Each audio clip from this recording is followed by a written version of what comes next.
ladies and gentlemen, hello, and welcome back once again to the briefing room. Yes, indeed. My name is Eric Cavanaugh. I will be your moderator for today's event, in which we're going to dig into one of the hottest topics out there in the whole world of business intelligence and analytics. The exact title is Help Yourself, How to Deliver the 3 Levels of Self-Service BI. So let's jump right in, folks. Here is a slide about yours truly and enough about me. The purpose of the briefing room, as many of you now know, is we're trying to reveal the essential characteristics of enterprise software. So in order to do that, we take analysts and we put them in the same room, the virtual room, if you will, with innovative vendors doing interesting things, and we have a live analyst briefing. So I go first and do all the value prop type stuff, the value proposition, why you should care, what we're talking about today, that kind of thing, what's the benefit to you. Then the vendor demonstrates their technology, gives a presentation for about 20 minutes. Then an analyst gives a brief response and then just starts asking questions. So that is the nature of the briefing room. We'll get to those questions later on in the show. So we do a different topic every month, and the reason for that is we want you all to get a good apples-to-apples comparison of different technologies within a particular domain. Obviously, sometimes you get different kinds of apples, so to speak. In other words, it's not a pure one-to-one type comparison, because that often doesn't even exist out there in the world of enterprise technology. But still, we're trying to give you a good, clean perspective on who the different players are in a particular domain. So the topic this month is intelligence, and very specifically, the topic is self-service BI. So the thing to remember with all this, yes, you want to be able to empower your end users to get the analytics they want. That's why I sent a promotion out today called Your Analytics. Because let's face it, anytime you have to interface with some other person, whether it's an IT person or even someone on your team or your boss or your staff, there are so many different ways that things can be miscommunicated, not even intentionally, and people can do different things, and it's not exactly what you wanted. And quite frankly, it's very difficult to articulate, even in the written word or the verbal word sometimes, what you have going on in your mind and what you're trying to find. And that's one of the biggest reasons why self-service BI and self-service analytics can be so powerful, because you don't have to explain to yourself what you're trying to say. You're just trying to understand what's going on with your data, and you can kind of go into the zone and start playing around with things and dig deeper and deeper and not get distracted, because let's face it, distractions can be very disruptive depending upon your personality. Some people love distractions, and some people hate distractions. It just depends on who you are, and that kind of speaks to the whole need to have a different kind of self-service for different kinds of users out there. So you've got casual users. You really don't want to give them too much control over the underpinnings. You've got advanced users. You want to give them some control over what kinds of data sets they get, how their visualizations look, and of course you've got power users. And you want people, quite frankly, in that role to have all the tools they need to be able to build very innovative and compelling solutions. And so what does that mean? Power user? Well, some of those power users are, drum roll please, the data scientists, right? And for those people, you want to be able to give them every last bit of access that they can handle and let them do their thing. You want as few constraints as possible, as few of those guardrails that you'll hear people talk about. And guardrails, that's a really nice concept when dealing with this whole concept of self-service BI, because if you give too much control to a casual user, well, all kinds of things can happen. They can break stuff. They can draw false conclusions. Any number of things can happen. As we all know, a little bit of knowledge is a dangerous thing. That's where the cliche comes from, right? If you get just a little bit of knowledge about something, well, sometimes you can jump to the wrong conclusion and get the wrong idea and take actions on that, and obviously this is what we're trying to avoid. So the idea is you want to be the kind of person who can deliver a solution that is simple enough to any level of power user, advanced user, or casual user. And you want to be able to do that in a way that protects the organization, so that's the guardrail concept, governance, that kind of thing, but you also want to enable as much free play as possible. So today we have our very own Dr. Robin Bloor back from a little tour of the European area. He's going to be asking some questions in a minute. So IBM Business Analytics, as many of you know, IBM acquired Cognos in 2008 and established it in the line of business intelligence and performance management products. Cognos Insight, as you can see there, delivers self-service BI capabilities that allow all levels of users to create, manage, and share applications and analysis. So we're about to hear from Brent Windsor. He has over 14 years of software product marketing experience in both large and small software companies. He's going to kind of walk us through what's going on there at IBM Analytics.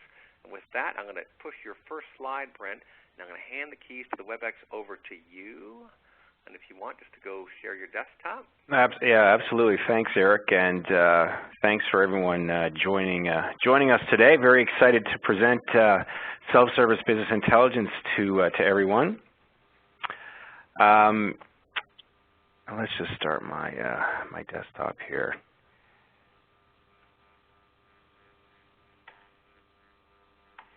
So yeah, like Eric mentioned, my name is Brent Windsor. I'm a product marketing manager with IBM Business Analytics. Particularly, I specialize in business intelligence. And today I want to talk about, take 20 minutes or so to talk about self-service and how we define self-service. You know, in this day and age, when you talk about business intelligence, you know, what is self-service? Where does it start? And where does it end? I mean, is it just about dashboards? Is it about personal analytics? Now, I'm sure people in the audience have a definite view on what self-service is in the context of business intelligence or business analytics. And I guess my goal today, from my perspective, is to help potentially expand your thinking and consider a broader definition of what self-service is in the context of BI or business intelligence. So I'm going to quickly talk about the challenge with self-service, getting self-service right, as we believe here at IBM Business Analytics, and I'm going to go through some demonstrations, some quick demonstrations to help sort of, I guess, define and showcase how we define business intelligence self-service. So there are a number of challenges with self-service that all organizations are facing. Number one, differing user requirements. So as you all know, not all users are created equally. And the IT department is constantly getting bombarded with requests for information, and every user has a different ask. Now, they can't generally address all these unique requests or requirements. So typically what happens is that the most senior people in the corporate food chain, you know, get the attention, get their requests addressed, and many decision makers, you know, are left on their own, you know, to fend for themselves and make do with information that doesn't necessarily address their decisions. Now, balancing the need for IT control with that user's need for freedom, you know, the IT department has a responsibility to protect, you know, the most important asset in an enterprise, and that's data and that information. They also want to control applications that access that data. So then on the other side of that, you've got users' need and thirst for information, and they ultimately want to make timely decisions. So it's really about lessening the burden on IT and letting the users get what they need. Now, you know, IT can't afford to not address self-service options in their respective organizations because they don't have the bandwidth to support each request from each user. And if you talk to BI teams, they're inundated with requests for information. They can't respond fast enough to meet demand. Now, if IT turns their back to self-service, users will take their own actions. They'll leverage spreadsheets, personal analytic tools they'll download, and so on. So ultimately, you address this with, you know, self-service. So how do they go about addressing these challenges? And we believe it's all about getting self-service right. Now, it's not a thing, as you can see, as we've defined on the slide here. So it's really recognizing that all users are not created equally. You need to understand the kinds of decisions that they're trying to make. And again, they're not equal, they're not created equally, and they make different types of decisions. Where do they want to access that information? And most importantly, how do they want to interact with that information? So we believe that you should think of self-service as a spectrum of options that empower users to make faster, better decisions and ultimately move the business forward. Okay, so what is this spectrum? How do we define it? Where is it focused? So what I want to do with this is I'm going to use an analogy here of when I compare this spectrum of self-service in the context of BI, I want to compare it to going out for dinner. And I just want you to bear with me as I roll through this. I think you'll understand. So on the far left side of the slide here, you see managed or scripted self-service. Now you can compare this experience to what we believe a high-end restaurant. So, in a high-end restaurant, customers order from a fixed menu. The plates are visually appealing, very inviting, and customers are free to make limited substitutions, but they know exactly what they're getting, and they don't have a lot of freedom to change things up. And you can compare this to a highly visual, essentially authored dashboard.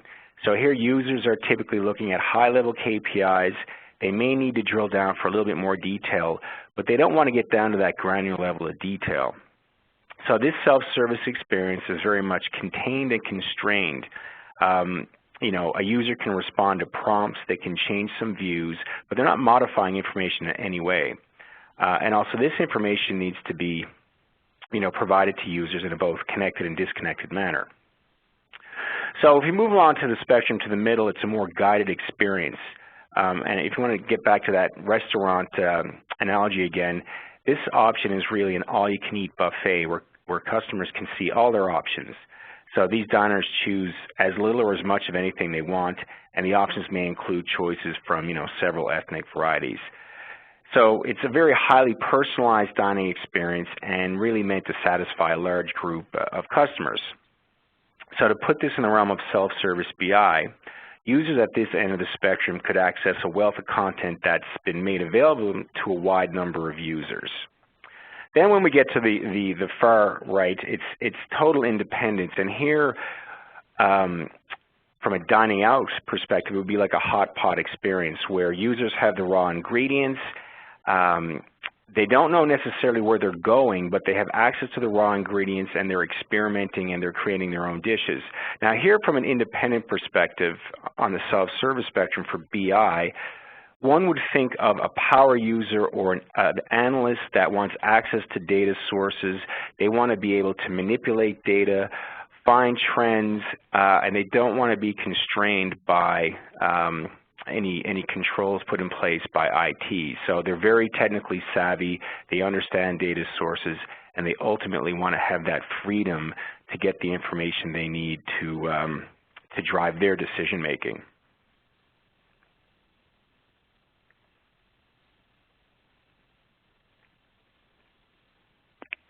Okay, sounds good.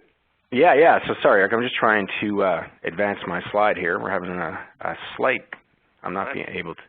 That's all right. I like the analogy of talking about the restaurant, too. All right. There we go. Good. Well, I'm glad you did.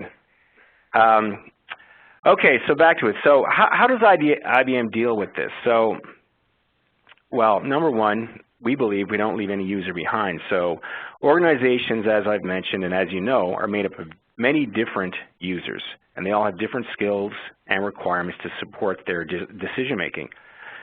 So, many users are satisfied with a passive form of self-service, and again, this may include prompted reports that are burst out to a wide audience. We can't forget that something as simple as responding to a prompt or drilling down on a cell of a report is a passive form of self-service. And then as you move to that other end of the user spectrum, to those who want a very active role in self-service, putting the user in the driver's seat to create a view of information from scratch or leveraging the work of others. And really analysis can take the form of, changing a chart type to get a different perspective on the data, or providing a subset of a user community to move into a more advanced interface for analysis.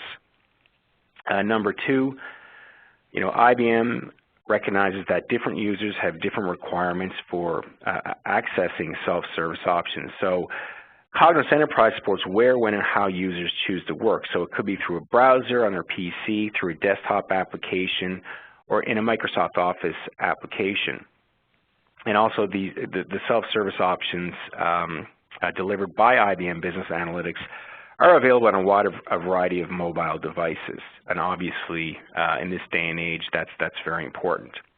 Number three, Cognos Enterprise provides a complete view of how your organization is performing by providing users with information from a wide variety of sources from all time horizons. So it could be traditional BI data that focuses on historical or transactional information through real time to ultimately predictive. And all this data can be combined in a single view to allow users to get a full view or a full picture of their business.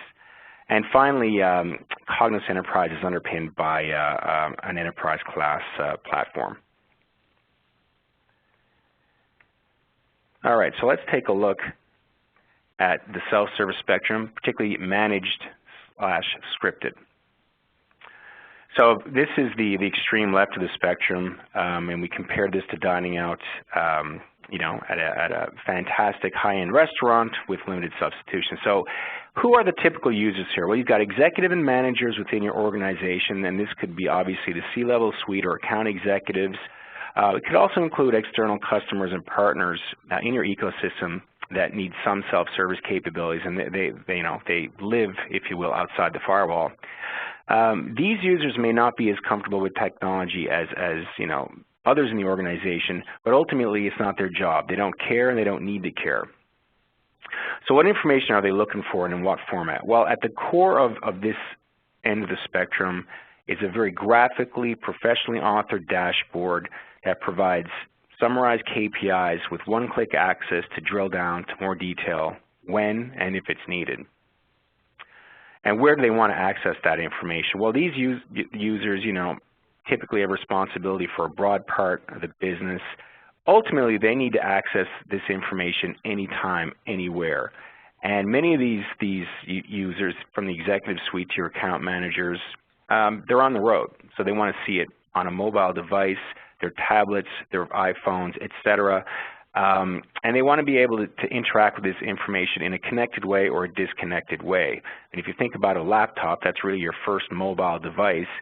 More often than not, you know, many of these this type of users sitting on an airplane, sitting in an airport lounge, they may not necessarily have access to a network, so they want that disconnected ability. So with that, I'm going to quickly show you a demonstration of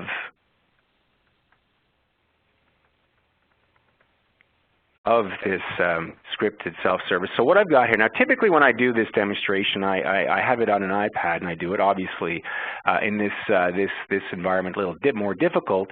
So what I've got here, this is a dashboard. It's on my laptop. And again, it's highly interactive. I'm on the metric analysis tab. As I scroll on any given metric, I can click on it and we can see the charts changing. I can look at the national region, which is what we're looking at right now, the national. Then we can break it down into regional levels, you know, west, southwest, northeast, etc. As we click on the regional analysis tab, we'll just start off at a national level here quickly. We get a map of the U.S. We can click on the Northwest region, for instance, get information on new business, renewal retention, and if we go finally over to our regional details tab, we're looking at the Northwest region. We can take a look at Midwest, and again, it's highly visual. You have the ability to drill down to get a little bit more information. It gives you a broad overview of the business. It's highly visual, but again, the user here doesn't care about where the data came from as long as it's considered, you know, to be valid. And ultimately, it's highly visual, and they get a snapshot of performance, and that's what this user requires.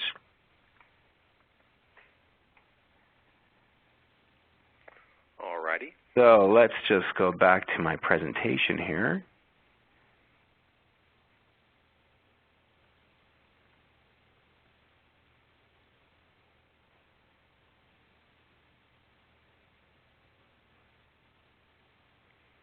Bear with me.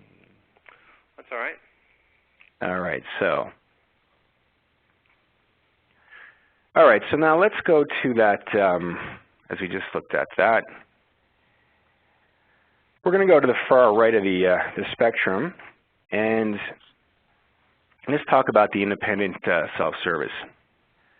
So now, getting back to that sort of dining out comparison. So this is the the diners that have access to the cooking, raw ingredients, and the kitchen itself, and they're creating their own meal. So they don't necessarily know where they're going, but they have all the resources to make it happen. So here, who's the user? Well, it's an analyst. It could be a line of business function that supports IT. very, very comfortable with technology, they're technically savvy, and they're independent. And the type of information they're looking for and the format they're looking for, it's analysts, they're looking for patterns or inconsistencies in their data. They want to access this data in any format if they feel it'll give them a broader view of that data to support their decisions.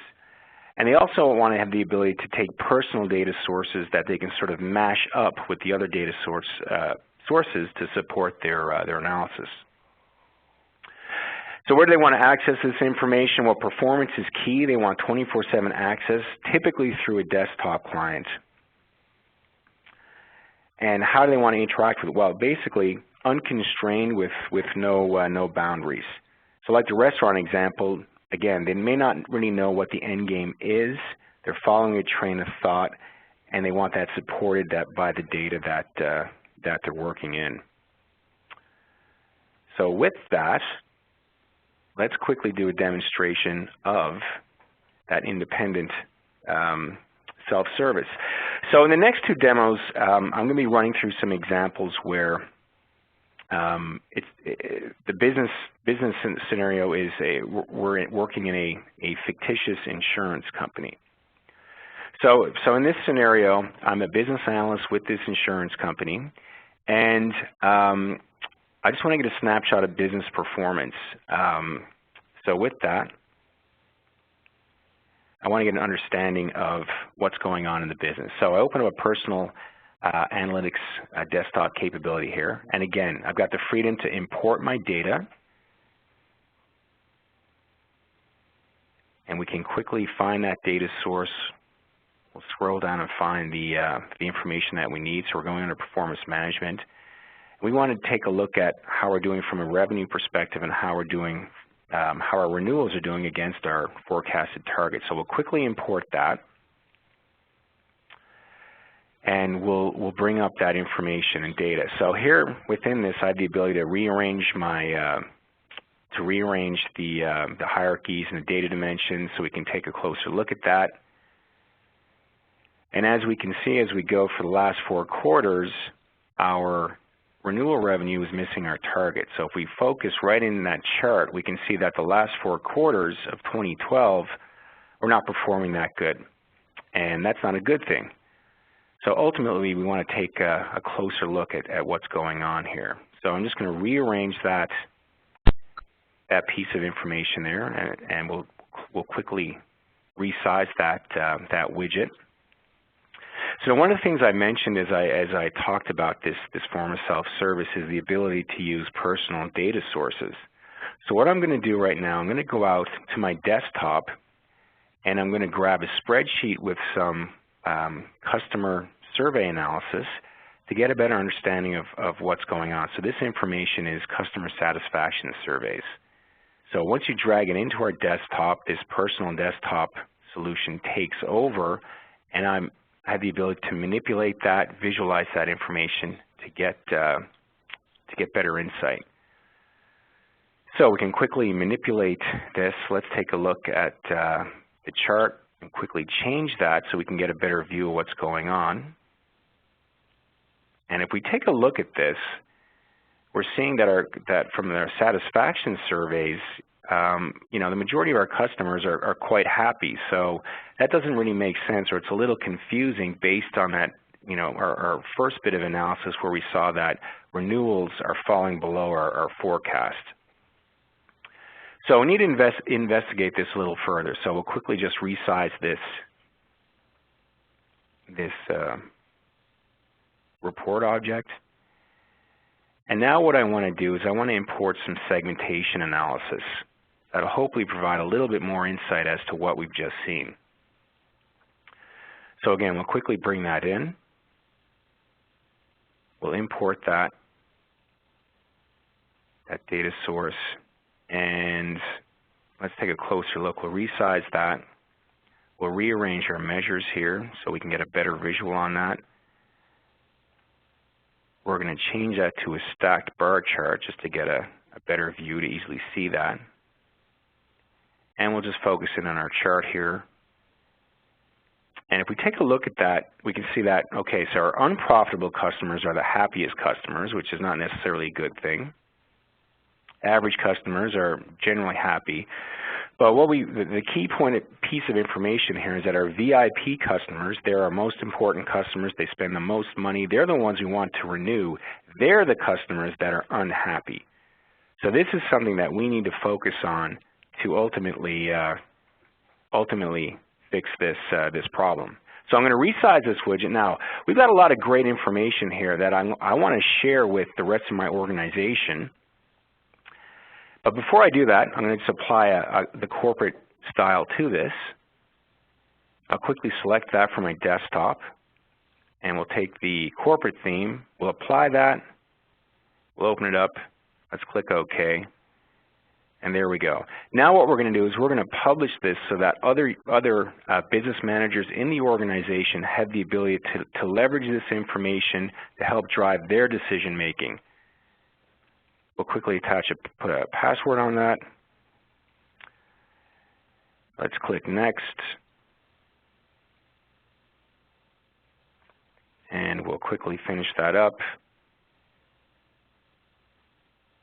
Call it Renewal Revenue Package, and we'll quickly finish that. So ultimately what I'm doing here, I'm making this available to others in the organization. So in the next part of the self-service spectrum, we're going to talk about guided. So basically this is that middle spectrum. And if we just want to go back to that dining out comparison, that's really the all-you-can-eat buffet. So there's lots of choices to guide your diners, and they have the ability to customize what they're getting. So really the guided self-service spectrum is designed to address the needs of a large user community, but leaves a heavy lifting to report authors or analysts that create those raw materials. So a key thing for them, for this type of user, is the reuse of existing BI content. So who's the user here? Well, it's a business user or a line of business manager like myself. We're comfortable with technology, but we don't necessarily have a broad understanding of that underlying data structure. And a big thing with this type of user is they've been conditioned to rely on search to get what they're looking for. And we all use Google on a daily basis a number of times. So having search embedded in the capability is a big thing for this user. So what information are they looking for and in what format? These users want to leverage authored content that was, like I said, centrally authored from a variety of data sources. So that it could include historical, real-time, and predictive. And they want to be able to address their specific business problems and interact with the information that supports their decisions. Where do they want to access this? Well, they like the comfort of working in a browser, but they're also very comfortable, as we all know, with Microsoft Office applications, Excel, Microsoft Word, and PowerPoint. How do they want to interact with this information? Well, they want to use drag and drop gestures. They want to be able to assemble the content, personalize it to appear how they want. All right, so let's take a quick look at that guided self-service in action here. Okay, so from the previous demonstration, we published the analyst dashboard. Now, as a business manager, I'm going into my unified workspace, and I'm going to access the information or the analysis that was created by the business analyst to get a better sense of how we can determine what's going on with those VIP customers. So first, what I'm going to do, I'm going to drag and drop all those report parts that were created by the business analyst in the previous example. And what I want to point here on the right in the content pane is that we have access to all the pre-authored content. And again, that's very, very important to this type of user. So let's just close that content pane quickly. Now let's focus in on the lower left chart. Now basically here you can do a right click, bring up a context sensitive menu, and quickly change that chart. And again, this is something that this type of user really requires. They don't have to go back to the IT department to change that. So let's quickly change that to a line chart so we can more easily see that trend happening.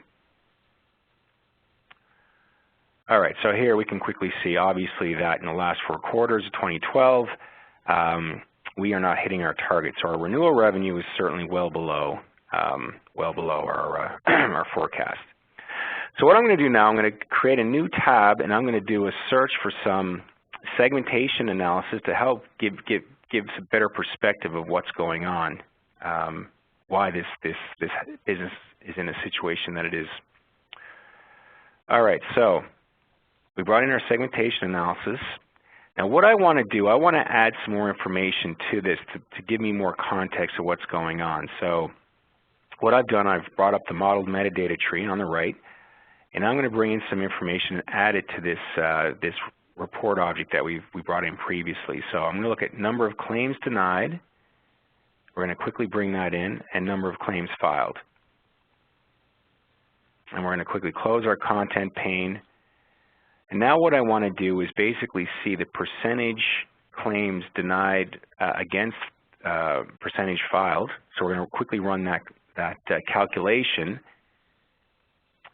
And now what I'm going to do, I'm going to apply some conditional formatting so I can easily see those areas where it could be a problem and an issue that we need to address.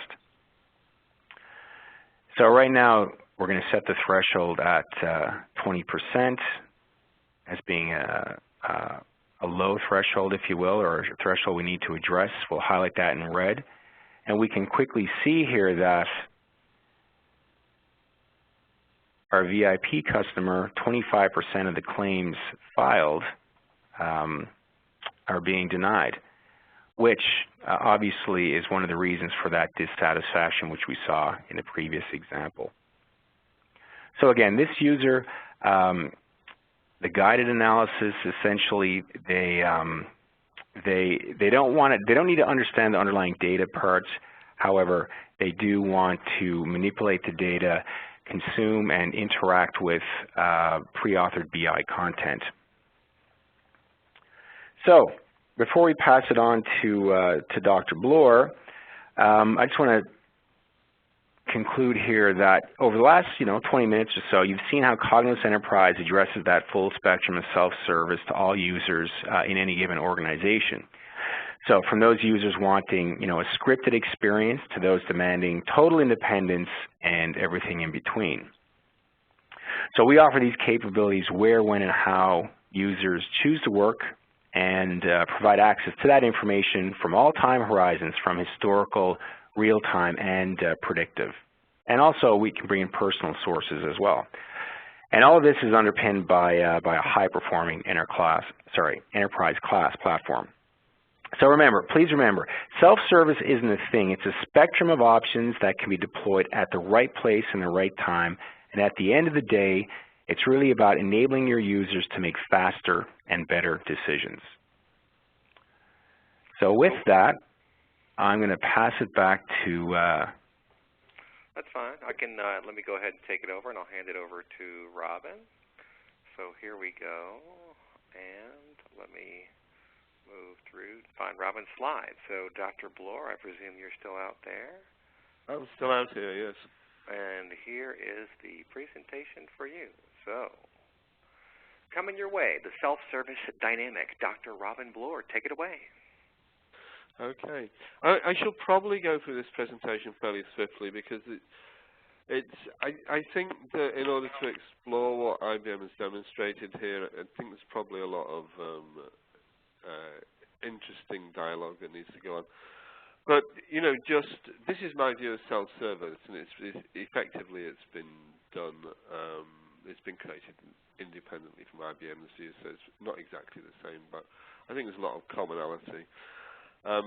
So I've got no real axe to grind in terms of what IBM's presenting here, but the way that I look at self-service is that it was regarded in 1950s, the introduction of self-service into retail, as a complete revolution. Nobody had actually thought to do this, or nobody had thought to do it in, let's say, a general way.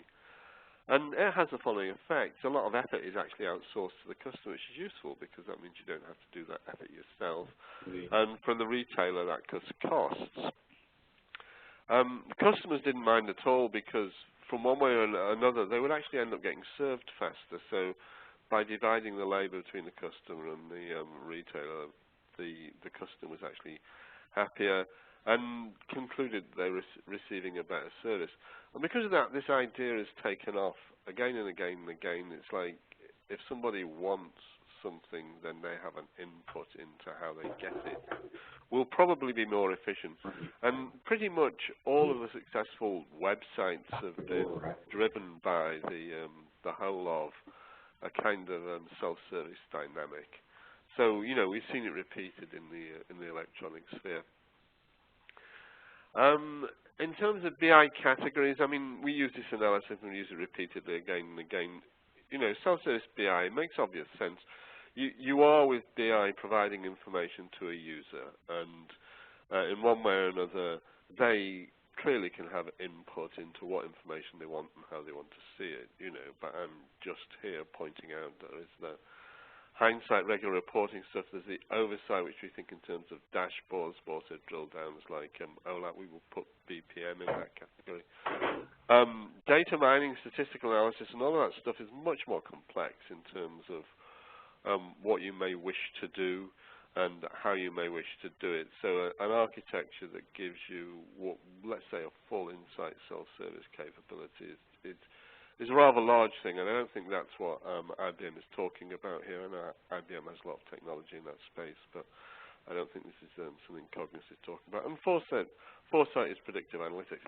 And the point being made here is that there's a level of sophistication, and there are different types of BI, so there's a spectrum of things you might want to provide. Then there's this little problem. The reason that you're providing self-service capabilities to deliver productivity, well, there's productivity in what I would call task productivity, which is I need to do something, and maybe you're on the phone with a customer and you need to take a look at some data, and maybe that's as simple as just going into some customer application, or maybe it's a little bit more complicated and you drag in some kind of BI capability to do that.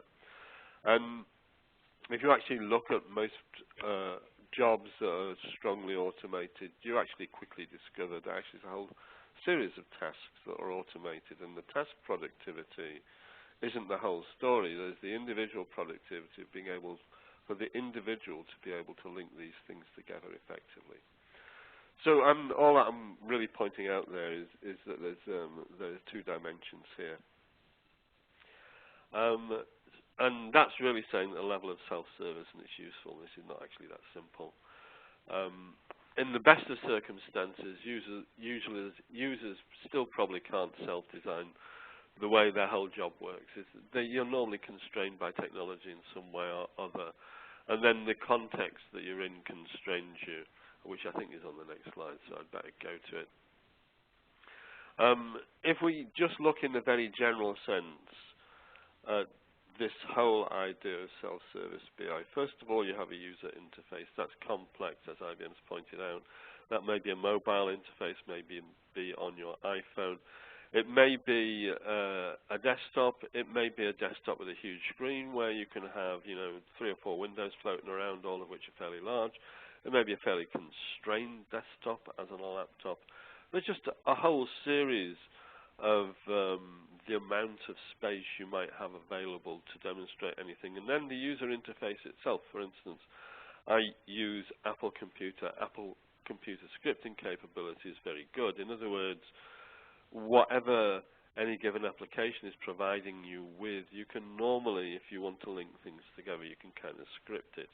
But a lot of users don't have that capability, and if they did have that capability, they probably wouldn't know how to use it. So there's that user interface layer, and then you've got the various pieces of software which might be presented to you in, I think what IBM's calling here unified workspace. Or they might be distinct, depending on what you've got. Or if you're mixing one thing with another, then it would have to be separate windows. So there's a complexity there in the number of things that you want to see at once. And then there's all the complexity of connectivity, because, of course, there may be many different data sources you would like to go to. And in theory, the user would like to be able to have complete command of all of this, and providing complete command of all of this, of course, is not really realistic at all. So the things that I just wanted to highlight here was there's a governance and an approval thing here.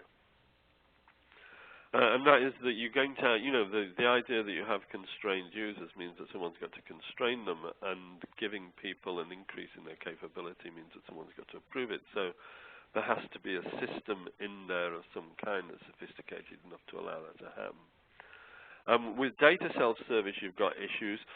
Actually, you've got issues kind of all the way along the line, in the sense of if you give free rein to everybody to do everything, they can do things that consume an awful lot of resource that you really don't want them to do, and you really would like in some way or other to constrain that. But you also don't want to constrain that in such a way that it demotivates them from using it. And then there's another thing, which I think is an interesting thing to discuss, and which I intend to discuss with IBM in a moment, which is the actual efficiency. It's a really nice idea to give people self-service, and I'm sure that most people are given a much greater degree of freedom to use the software capabilities and access the data that is available to them.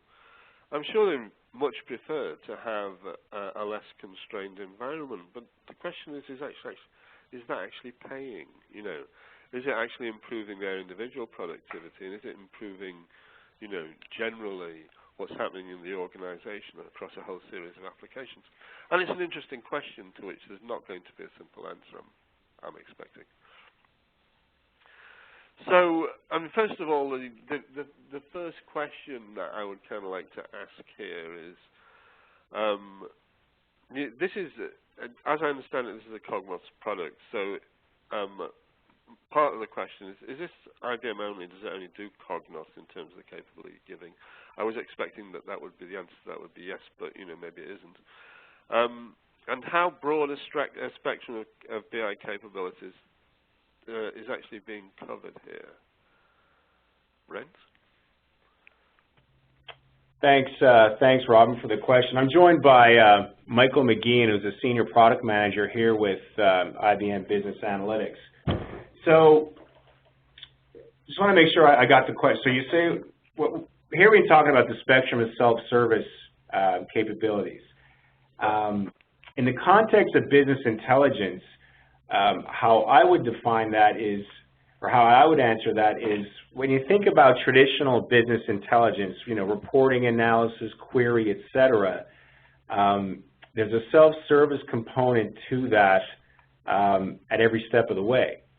Now, if a professional report author, for instance, creates a report and sends that to somebody, an account manager, for instance, they receive that report on their desktop, and they're able to obviously view the report and then click on it to drill down. Well, that's some form of self-service. So I think in the context of how we've defined business self-service or self-service BI, any user in the organization can access the BI capabilities they require to consume information, to interact with it, to drive decision making. So I think that all BI capabilities as they've been traditionally known can certainly be considered in the context of self-service, at least from the front end. I'm not talking about modeling data and the back end work. I'm talking about more of that front end consumption and analysis. Yeah, right. So is this IBM only, or is there some way? I mean, you've linked, for instance, you're linking into the Microsoft Office products. So really the question is, how far can this be extended into other stuff? Does it include other BI? What other things can you link to? You talk about doing mashups. What can you mash up? So this is Mike. The Cognos mashup service allows for the ability to bring data out of the Cognos infrastructure and integrate it into any number of other solutions. The kind of classic example I've seen is someone's building an application where they really want to enable the end user to interact with the business intelligence information on top of a Google map. That's one of the ways that our clients do use the mashup service. There's also the ability to include other capabilities within the unified workspace, such as you might bring real-time monitoring, which is another IBM capability, into the workspace to understand what's happening from a real-time perspective. So it's kind of two dimensions to look at. You can use some of our capabilities to expose the information in other ways. That would be the mashup environment. And then in the workspace, you can include other content that has not necessarily what we think of as traditional BI inside the workspace. And I use real-time monitoring as the example. Yeah, sure. I'm impressed with the workspace in the sense that yes, you having demonstrated yes, there's a workspace there. I would be interested if you could kind of describe it in terms of, it looks, because one of the questions I actually have about this really is in respect of, let's say, the user that is the least constrained or generally unconstrained user is, well, how long does it take them to use this environment? So I think this begins with discussing the workspace and then just mentioning some of the capabilities so that I and the audience out there has some kind of idea of how broad that kind of, workspace is. So if I understand the question correctly, I mean, typically what we've seen from an adoption perspective is customers who are starting to leverage Workspace or have been leveraging it over the last couple of releases, they typically have a number of people in the organization who build dashboards or workspaces, and then a broader number consume those. One client in particular, they built a whole series of, I call them analytic components, and then they let the users build their own view of the information that they need to run their area of the business. So from an adoption perspective, they've had tremendous adoption with a lot of people building their own dashboards or workspaces. In another example, it's only 3 or 4 people who build the workspaces for the consumers who really are just looking for understanding their area of the business. They don't want to build their own dashboard. They want someone to provide the information for them. The workspace fits both those paradigms. It's just a question of how the user wants to deploy it. Okay, that's interesting. So there's a question then of how you constrain various users in terms of, is there just a little interface somewhere where you say this person can do this and that person can only do this and so on and so forth? How does that work? So from the workspace perspective, there are 3 capabilities that are assigned to users or groups, and our recommendation to clients is it's done from an administration perspective. Right. We recommend you probably want to expose capabilities gradually. So for the users who are typically today viewing static reports or prompted reports using Cognos or other BI technologies, you probably want to put those in what we call a consume environment. And then there's an interactive environment where the user can do more things, but they can't build their own. And then there's the pure assemble, which I think is what the demo Brent showed you, which is I'm building a workspace by putting other components in. So there's different capabilities, but it's constrained by the administrator who decides which capabilities are assigned to which users. Yeah, and you guys may want to pick up the handset. Your audio was kind of breaking up there a little bit, just FYI. Okay, thank you. Okay, so in terms of the, and let's not talk about how the data governance, but in terms of the governance of this, obviously you can't make all data available to all people. So is there something within this environment that allows you to constrain access to certain kinds of data or certain sources of data, or are you depending upon the inherent security that may already be within the file system or database that there is access to? So from a data access perspective, we have capabilities in our underlying BI platform which allow for the security to be applied on the data, and then the user only has access to the data that is governed by the governance model that supports our entire infrastructure. That's what the workspace is based on. Now, if you're using you covered independence as well? Yep. So on the independent side, we're going through a standard data access methodology. So if the user has access to the underlying data, they can read it. So we're always following that governance model. Okay, well, the other questions I have, which is just, these are almost philosophical questions to a certain extent because some of they can't be answered in an absolute way, but you can certainly refer to examples of stuff. I mean, one of the things is it's very good to provide users with these capabilities, but I have stories that have nothing to do with this layer of technology, but I have stories of users being given extraordinarily good capabilities and abusing them terribly. So one of the things that one might want to do this is to work out whether the users are actively, productively using the freedoms that they're provided with.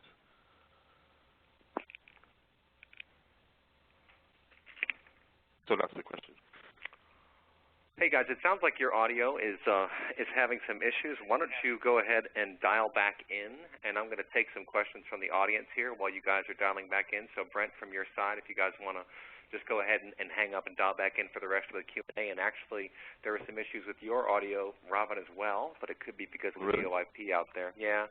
Okay. So if you want to dial back in as well, that'd be great. And let me just kind of go back into the slides here, and I'm going to take some of the questions from the audience here. So we got a couple really good ones. One of the attendees is asking, what kind of data coaching support do organizations that have a high degree of self-service provide their employees? Or what amount and kind of analysis education is provided when everyone can be an analyst? So, I mean, this is obviously a very, very good question. And what you need to do is, quite frankly, do a canvas of your organization and figure out who out there has a really good idea of different levels of self-service and what's required underneath. Because the bottom line is that it really depends on who the users are and what kinds of things you're trying to put into place. But, you know, one of the best pieces of advice I've ever been given is, quite frankly, that there are a lot of good people on your team already. So if you can identify people within your organization who are really good at knowing what's going on and what types of resources they have, as a attendee just patched in to me, that's really one of the best things that you can do is start from within. And then if you don't find that talent inside your organization, that's when you start looking out to consulting firms and some other people around to kind of help. So, Brent, I see you guys back on. I was just sort of expounding upon this concept of support for self-service BI. And the attendee asked, what kind of data coaching support do organizations that have a high degree of self-service provide? So, Brent, do you guys want to comment on that? So this is Mike. I'm here with Brent. One of the things we've seen from a customer perspective is a number of people deploy. Can you pick up the handset because you're breaking up again? Certainly. How's that? Oh, it's much better. Go ahead. Okay. So this is Mike. One of the things we've seen from a customer perspective, again, clients implementing the unified workspace over the first 2 years or 2.5 years of the capability, they really focused on understanding the questions that the consumers of the information wanted to answer, and they built components that addressed those questions and then allowed the interactive nature of the experience, allowed those consumers to decide how they wanted to view the information. So they really focused the artifacts built on the questions that needed to be answered. So it was very much from a business context perspective as opposed to having to have a deep understanding of the underlying data structures. Gotcha. Okay, that's good. And for some reason, your audio is still kind of breaking up there. So if you guys have a cell phone you could use to call in, we can get a couple of more questions. But in the meantime, let me go ahead and look through some of these other questions because there are some really, really good ones. So one of the attendees is asking, do you have a suggestion for how to pry access and excel from the C-suite, quote, I am too busy to learn something new, folks? And while we're waiting for Brent and his team to dial back in via cell, maybe Robin, hopefully your audio is working well. What do you have to say about that? How do you wean the C-suite off that I'm too busy to learn something new mantra? Well, it's actually a really difficult question. Actually, and therefore a really good question. It's kind of really difficult. I'm afraid your audio is just all messed up. So if you want to call from a cell phone, yeah, it's bad. Just call it from a cell phone, and we'll take it from there. So hold on, folks. So I'll take a crack at this one. This is a really, really good question, folks, because the bottom line is that, you know, people who are in senior positions a lot of times, let's face it, they got there because they worked very hard. They have a lot of responsibility. Usually they have so much pressure on them to get things done that it's just too much to ask to learn one more thing. I mean, I know your humble correspondent here deals with probably 22 or 23 different kinds of web-based services, and we have all these different passcodes, and, you know, they have all these different protocols on saving new passwords. You know, you have to have a capital letter and a number or a character, and it's like you can't even, I mean, you need a relational database anymore to keep track of all your different passcodes. I think probably if you're talking about the C-suite and the person who asked that question, if you want to text in a sort of a follow-up, I can get an even more detailed example of how to answer this. But if you got someone in the C-suite and they won't get off, well, maybe look to the person whom they trust the most. A lot of times you can get through to a senior person by identifying who is their trusted lieutenant. That's, I would say, the number one thing you can do is reach out to the trusted lieutenant and say, look, Bob, we've been trying to get Susan off of this access for years. She loves it. Can you work with us and help us to define a solution? And then maybe sometimes you have to go and just kind of think about, well, what is this senior executive doing? What kind of report is it that they're using that's in access? Just ask a couple of questions and build a solution out for this person. Maybe it's a very senior level person and you have to get them to let go of access because you're spending 5, 6, 10 hours a week modifying something just to deliver one particular report. Well, that's not good. I mean, you just can't have that. And so maybe what you do is really think through, okay, Susan has very specific requirements for her business. We know she's been using this access system for the last 10 years. She likes it. Figure out what is that report or what is that ad hoc query she's trying to do. What is the function that's coming out of this other side of the report? Then build yourself a macro. Build yourself some kind of view into the data. Build yourself some kind of a dashboard that mimics what it is that she's got on her machine. Because then if you can come to her and say, look, we know it's really important for you to have this data the way you want it. Here's what we've done. We created a new dashboard that looks just like what you've got in Access. It has all the same functionality because we took a close look at it, and we think this is going to deliver the solution for you. So I'm guessing if you go to that extent to really help out your senior executives and really make sure they understand what needs to happen, why this needs to happen, and then give them exactly what they wanted, I would think that's probably one of the best things that you can do. And with that, Brent, I think you called in from a cell phone. We're talking about how you pry access from Access and Excel from the C-suite folks who are saying, I'm just too busy to learn something new. Do you want to comment on that? So yes, this is Mike again. One of the things, I agree completely with your view on this, is you really need to engage. First of all, understand what it is they're trying to accomplish with the business. No, I can't. I'm sorry, your audio is breaking up too.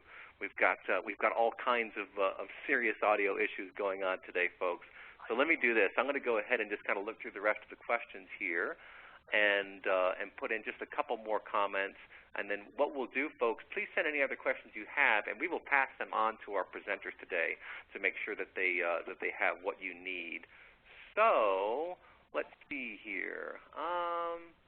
What does the data architecture need to look like to support this type of delivery? That's a really, really good question. So in terms of the architecture, you can do a number of different things, obviously. A lot of times you can serve up data from a data mart, for example, like you've got an OLAP cube, something like that. A lot of times you can use things like data federation and data virtualization. You really have to step back and take a strategic view of what's going on with the different users and the different providers that you've got of data.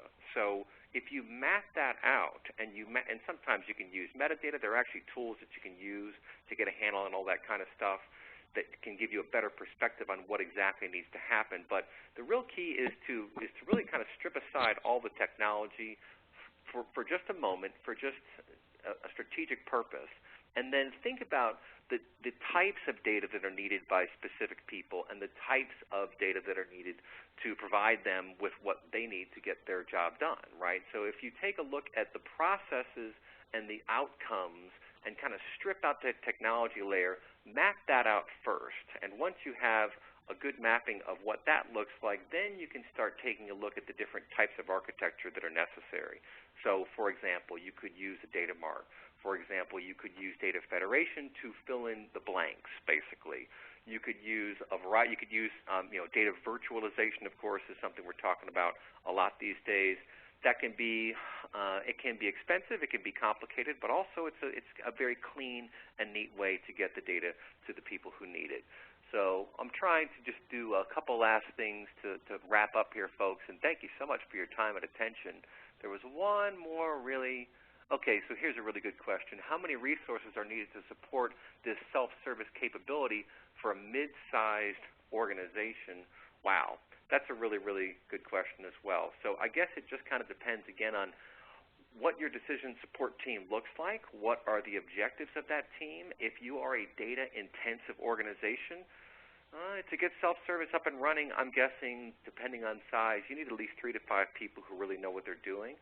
Obviously, some of those people can be consultants. They can come in and really give you a good strategic view of the different kinds of things you're going to need to be doing. And you just have to find a way to kind of separate the wheat from the chaff, basically. So separate the pure from the impure is a really good way to look at it because, let's face it, sometimes the person who complains the most is not the biggest priority. So I think as long as you take that perspective of stripping away the technology first and taking a hard look at what it is that we're trying to accomplish, that's going to probably solve, I don't know, half of the problems that you've got out there.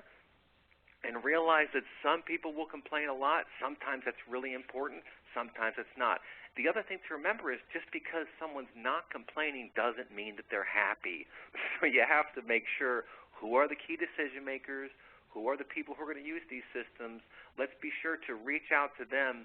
And, you know, one of the most valuable lessons I ever learned attending a TWI class many years ago, it's called Power and Politics in the Enterprise or something like that, is that it's not enough to ask multiple times to get something.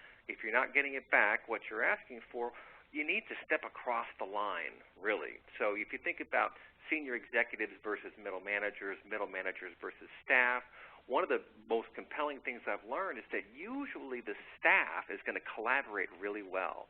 And a lot of times the senior executives will work pretty well with the middle managers. One of the most critical areas, though, where you need cooperation is among the middle managers. So get your middle managers together and work through some of these things, and that's going to help you understand exactly how many service people you need in your self-service environment. And, of course, the key to remember is that enabling self-service is actually a very, very complex thing to accomplish. It looks easy on the outside. It's not so easy on the inside. But there are so many ways that you can address that stuff these days. There are just so many ways that you can deal with that. And we could have all the people from IBM get back in touch with you, or even Dr. Bloor if you have more specific questions. But just think about, if you will, one analogy I'll throw out there. And this, I think, is very interesting stuff. One of the more, well, it's sophisticated, but it's been around for a while, technologies in the web, in using the web, is that you can have a sniffer to figure out exactly which kind of object is coming across. What is the device on the network right now that's asking me questions, right? So you can use this kind of sniffer to figure out, all right, where are the problems coming from? You can identify very quickly which kinds of browsers people are using, which kinds of devices people are using. That kind of thing can be very, very effective in helping you understand where the problems are and what levels of self-service that you need. Well, if you take a look at the Internet and think about the ways that some of these new cloud-based integration strategies work, they look very simple from the outside. So if you look at a tool like Bitly, for example, or Twitter, I would say not so much Facebook. I think their UI is a little bit kludgy. But Twitter and Bitly, there is no mistaking what you need to do when you're using this tool. That's the ultimate goal with self-service BI for the casual user. You can expose as little as possible to the end user and let them play around and get some value from stuff. In the middle, you need that wider range, as Brent was talking about, and of course, for the power user, that's where you need the full depth and capability from your tools and from your technologies. So with that, folks, I want to thank you so much for your time and attention. I apologize for some of the audio issues that we had here today, but I'm going to go ahead and just kind of push the final slide and say thank you so much. Please do send your questions, and no worries at all. We will get them on to the presenters today. And we will have this archived very, very quickly at insideanalysis.com. Just look under the Webcast section and look for the briefing room. And with that, folks, we're going to bid you farewell. But thank you once again so much for your time and attention. We'll catch up to you next time. Actually, we have a great show tomorrow. Hopefully you can check us out, a preview of the Spark Seminar Series. So with that, take care, folks. Bye-bye.